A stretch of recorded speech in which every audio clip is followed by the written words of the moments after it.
Ubuhle bokuzila kanye neQur'an.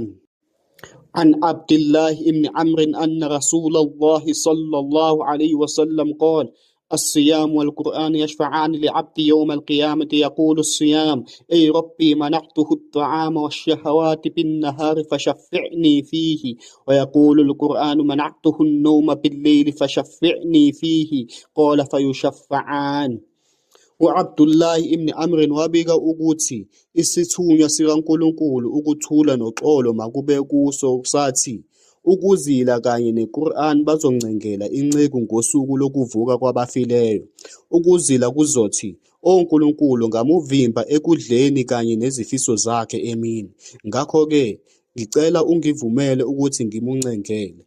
IQur'an izothi, O Nkulunkulu, ngamuvimba ekulaleni ebusuku, ngakho-ke cela ungivumele ukuthi ngimuncengele. Kanjalo nje bobabili bazomuncengela.